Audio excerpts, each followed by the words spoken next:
G'day ladies and gents, and welcome back to War Thunder with Mags. So the second dev server for patch 1.79 has come and gone, and this time I actually managed to get on. Unfortunately only for a limited amount of time, so I didn't get to look at everything that was there, but I did manage to get a look at a couple of the main items that I've really been curious about for this particular patch. And this is one of them we're going to be looking at today. So this is the newest premium tank for Rank 5 US Ground Forces. This is the XM-1 General Motors, one of two prototype tanks that will be available for the US tree this patch, and it's a prototype of the M1 Abrams. So before we get into a discussion about this machine, let's take a look at the stats. So the XM-1 is a Rank 5 battle rating 9.0 premium tank for US forces. It's armed with a 105mm M68 cannon that can carry up to a maximum of 55 rounds of ammunition. It's also got three machine guns, a 12.7mm M85 machine gun with 1,000 rounds of ammo, a 7.62mm M60D machine gun with 1,100 rounds of ammunition, and a 7.62 M240 machine gun with 8,900 rounds of ammunition.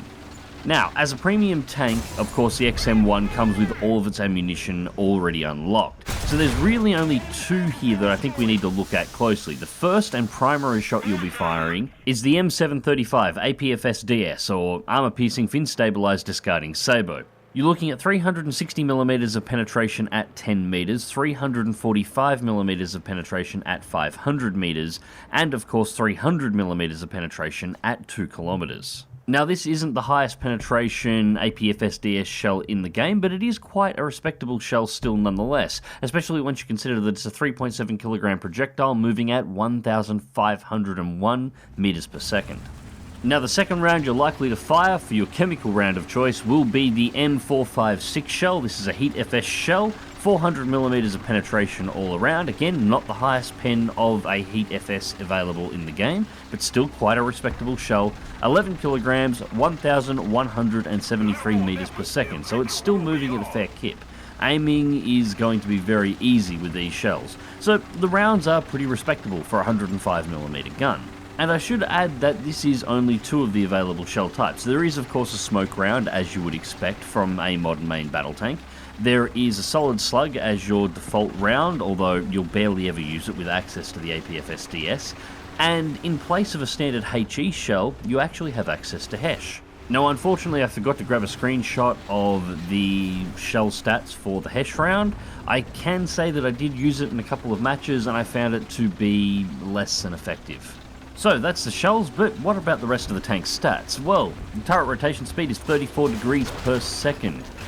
As I'm sure you're noticing, this is blisteringly fast, as you would expect from a top-end main battle tank. Even though this is only rank 5, this is a battle rating 9 vehicle. Vertical guidance, negative 10 degrees of gun depression, plus 15 degrees of gun elevation. Not the best that I've seen, but it's not horrible. For the size of the tank, perfectly functional. The reloading rate is a rather rapid 7.7 seconds, and this is without any additional qualifications. That can actually be reduced lower if you're willing to dump the, I believe it's 230,000 silver lions needed for the first qualification, and then whatever the cost in gold is after to get the ace qualification for the tank. This of course leads us onto the armor, which in all honesty is really not worth mentioning. This is an Abrams prototype, not an Abrams, which means all the really good stuff, all the composites and all the funky bits of the armor that make the Abrams so tough to destroy, well, it doesn't exist here. This tank doesn't have any of it. Virtually every shot that's fired at you, regardless of what rank it's going to penetrate. It's really only got about 120mm at the front, depending on angle, and from the sides and rear, you're talking 2-digit figures. Everything will pen you, and almost from any angle, although the front of the turret, despite being only 114mm thick, is surprisingly trolly.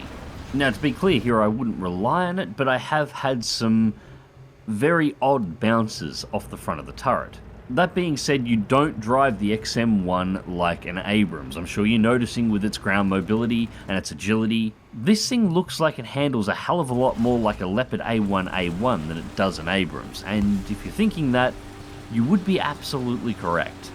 So, getting onto that agility and mobility, the XM-1 features a 4-man crew, it weighs 52.6 tons, and it has a 1,521 horsepower engine. This gives it a possible maximum speed of 83 kilometers per hour, making it potentially one of the fastest machines in the game. That being said, I only ever managed to hit this speed on one map, and I had to be driving downhill on a road to actually do it. The tank itself manages to maintain around the high 60s to low 70s on most solid surfaces, and high 50s to low 60s on pretty much any terrain, although there is a little bit of an acceleration time on rough terrain to get the tank up to speed. The hull can traverse at around 30 degrees per second, so it's not quite as fast as the turret, but it most certainly can drag the tank around quickly when necessary, and the maximum inclination for the hull is 41 degrees, so slopes aren't really a problem in this tank unless they're fairly severe. So, having gone through all the stats here, what we're looking at is a rank 5 main battle tank with a battle rating of 9.0, giving it top tier rank 6 matchmaking. It is a tank that anybody will be able to buy regardless of whether or not they've just newly created their account or have hundreds or potentially even thousands of hours inside of the game. And it is a tank that I would rank as one of, if not the fastest, most mobile and most agile machines available to play in Warframe Ground Forces. Now, as I mentioned, it has this speed and mobility at the expense of armor, but as I said before, you drive this tank sort of like you would drive a Leopard. You don't survive shots by tanking them in a Leopard. You survive shots by not being there when the shot is actually fired at your location. That's how you survive in a Leopard. Exactly the same rules apply with the XM-1. You do not want to be tanking shots. If you take a hit and you manage to survive, you're lucky. Most of the time you're going to be dead.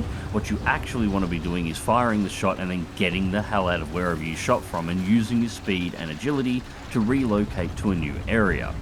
This is an entirely valid form of play, and it is actually fantastic fun. I had a really good time driving this machine.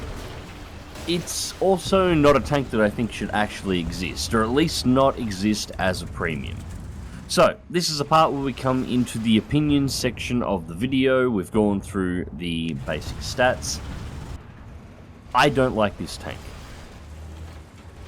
And it's not because it's a bad tank. In fact, the XM-1 is fantastic. As I said, I've had a fantastic time driving it. It is very competitive. Yet in the test server there's a little bit of seal clubbing going on because people bring out machines that you wouldn't normally face, such as what you're seeing here. But I did have my opportunity to take out more than my fair share of Type 90s, Leopard 2s. Going through the front armor, not so good. Get around the sides, you pop them. It's fantastic fun to drive. I love the mobility. I love the agility. I love the turn rate, but let's cut through the bullshit here. This is a rank 6 premium. It's got rank 5 in its title, but it's a rank 6 premium. When you make a rank 5 vehicle that will only see top tier matchmaking in the highest level battles that War Thunder can offer in ground forces that are all taking place in rank 6, it's a rank 6 tank. And it's not a machine that will ever get down tiered below its current battle rating of 9. This thing is fantastic at 9. I'm easily able to compete against vehicles that are higher battle rating than I am by using the mobility and not trying to shirt front them. I mean, if you were to down tier this thing to any battle rating below where it is, it will dominate outright without question.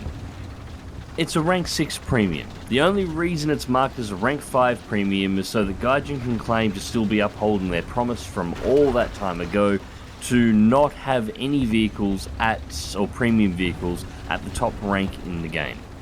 Which of course is still technically true with the XM-1, but you are still buying your way into the top end matchmaking in the game. Battle rating 9 is always going to get dragged into the very, very, very top rank battles every single time. So, all the effort that players have put in, the hundreds and thousands of hours to get access to top-end vehicles in the game, going, hey, you can't put a price on the effort that we've put into to get into these battles. Yes, you can. $50 with a 16% discount on pre-order. And yes, I'd like to point that out. This is a premium tank for a free content patch in a free-to-play game, and it has a fucking pre-order. Just let that sink in for just a moment. Gaijin knows this tank is good. They know this tank is good and it's going to have a very high demand, so much so that they've made a pre-order to get access to it available. This thing is going to be exceedingly popular. I would love to see the pre-order numbers for this tank, because I imagine that they are not small, because this is a pretty good deal. Anybody who doesn't already have access to top-end vehicles in War Thunder, $50 and you're in. $50 US and you're in top-end vehicles. Simple as that. Anybody who does already have access to it and has put in the effort to grind their way up for an Abrams, what they get for $50 is a support vehicle that's premium bonus will allow them to back research very quickly all of the vehicles that they haven't unlocked in the US tree yet at this point, as well as the premium bonus on its credit earnings, which will not only offset its own cost in terms of repair and ammunition fired, but also generate enough money to offset the loss of additional vehicles, potentially making the Abrams even cheaper to run in battle. I mean, I honestly don't like the fact that this tank is a premium, but as somebody who already has access to the Abrams, I can see this as a support vehicle, and I'm actually strongly contemplating buying one myself for exactly that purpose. So where do I think the XM-1 should be? Well, I don't think it should be a premium tank, but I don't necessarily think it shouldn't be in the game. It's not overpowered. It's just, it's buying your way into top tier matchmaking, which shouldn't be a possibility. I mean, if the XM-1 was an in-tree tank before the release of the Abrams, I would probably have no problems with it at all. Anyways, ladies and gents, I hope you enjoyed the video, and thank you very much for watching. Not long to go now until the patch actually drops. As I understand it from the time of making this video, patch 1.79 is probably going to drop somewhere within the next 24 hours. So while I did get recordings for some of the other vehicles on the test server, honestly, at this point, I don't think there's going to be any point to actually bringing them up. We'll wait the 24 hours, wait till the patch drops, and we'll go take a look at them in action. Anyways guys, until next time, remember to click that like button, share and subscribe if you would like to see more, and as always, take care.